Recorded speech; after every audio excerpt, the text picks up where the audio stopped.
இலங்கை ஜனநாயக சோசலிச குடியரசின் 10வது பாராளுமன்ற தேர்தல் இன்று இலங்கையில் இடம்பெறுகின்றது.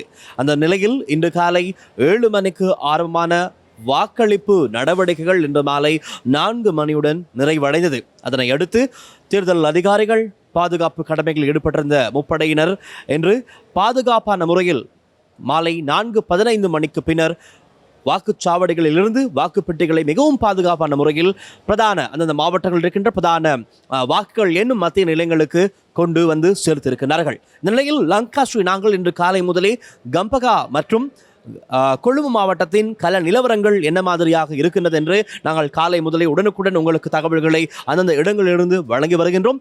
தற்பொழுது நாங்கள் கொழும்பு மாவட்டத்தின் பிரதான வாக்குகள் என்னும் மத்திய நிலையமாக இருக்கின்ற கொழும்பு ரோயல் கல்லூரிக்கு முன்பாகத்தான் நாங்கள் இப்பொழுது இருந்து உங்களுக்கு இந்த தகவல்களை வழங்கிக் கொண்டிருக்கின்றோம். அந்த வகையில் எங்களுக்கு காணக்கூடியதாக இருக்கின்றது தேர்தல்கள் அதிகாரிகள், கட்சி ஆதரவாளர்கள், அதே போல் இன்னும் பல தேர்தலுக்கு உதவுகின்ற ஏனைய உதவியாளர்கள், முப்படையினர், பாதுகாப்பு தரப்பினர் என்று ஏராளமானோர் இந்த கொழும்பு ரோயல் கல்லூரிக்கு முன்பாகவும் உள்ளேயும் வெளியேயும் ஒன்று திரண்டிருக்கிறார்கள்.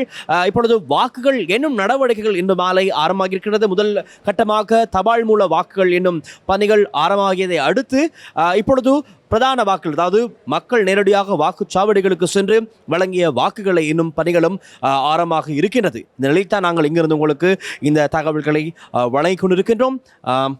கொழும்பிலே பார்க்கும்போது ஒரு மலையுடன் கூடிய காலநிலை தான் எங்களுக்கு அவதானிக்கூடிய இருக்கிறது. இது எப்படி இருப்பினும் தொடர்ந்தும் முதலாவது தேர்தல் பெறுபேறு நள்ளிரவுக்கு முன்பதாக கிடைக்குவதற்கான வாய்ப்புகள் இருப்பதாக தேர்தல்கள் ஆணைக்குழு அறிவித்திருக்கிறது.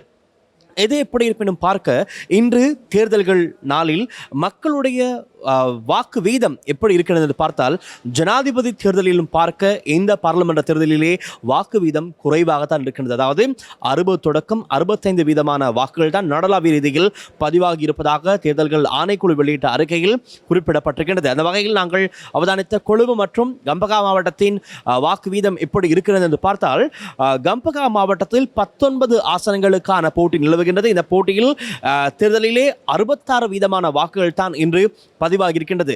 கம்பகா மாவட்டம் தான் இலங்கையிலேயே அதிகமான வாக்காளர்கள் பதிவு தகுதி பெற்ற மாவட்டமாக இருக்கின்றது. அந்த வகையில் கம்பகா மாவட்டத்தில் 18,81,129 வாக்காளர்கள் தகுதி பெற்ற நிலையில் இந்த மொத்த எண்ணிக்கையிலே 66% வாக்குகள் தான் பதிவாகி இருக்கின்றது. இதே நாங்கள் ஜனாதிபதி தேர்தலின் நிலவரம் எவ்வாறானது இருக்கிறது என்று பார்த்தால் கம்பகா மாவட்டத்தில் 79.9% வாக்குகள் ஜனாதிபதி தேர்தலிலே பதிவாகி இருக்கின்றது. ஆனால் அதை பார்க்க இந்த தேர்தலிலே வாக்கு வீதம் குறைவாக இருக்கின்றது.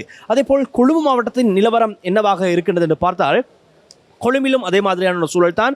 65% வாக்குகள் தான் கொழும்பிலும் பதிவாகி இருக்கின்றது. அப்படி பார்த்தால் கொழும்பில் 18 ஆசனங்களுக்கான போட்டி தான் இப்பொழுது இடம்பெற்றுக் கொண்டிருக்கிறது. அந்த போட்டியில் மொத்தமாக 65% வாக்கு, அதாவது கொழும்பு மாவட்டத்திலே 17,65,351 வாக்காளர்கள் தகுதி பெற்றிருக்கிறார்கள் இம்முறை தேர்தலில் வாக்களிப்பதற்கு. அந்த மொத்த தொகையிலே 65% வாக்குகள் தான் இதுவரை பதிவாகி இருப்பதாக தேர்தல்கள் ஆணைக்குழு வெளியிட்ட அறிக்கையில் குறிப்பிடப்பட்டிருக்கிறது. அதே போல் இந்த கொழும்பு மாவட்டத்தில் ஜனாதிபதி தேர்தல் முடிவுகளின் நிலவரம் பார்க்கும்போது 77.39% வாக்கு பதிவாகி இருக்கின்றது ஜனாதிபதி தேர்தலில். அதை பார்க்க இம்முறை குறைவாக, ஆகவே இந்த முறை நாங்கள் பார்க்கும்போது குறைவான வாக்குப்பதிவுகள் தான் இடம்பெற்றிருக்கிறது நாடளாவிய ரீதியில். அது கொழும்பு கம்பா மாத்திரமல்ல, நாடளாவிய ரீதியிலே குறைவான, அதாவது 60 தொடக்கம் 65% வாக்குகள் மொத்தமாகவே பதிவாகி இருப்பதாக தேர்தல்கள் ஆணைக்குழு வெளியிட்ட அறிக்கையில் குறிப்பிடப்பட்டிருக்கிறது.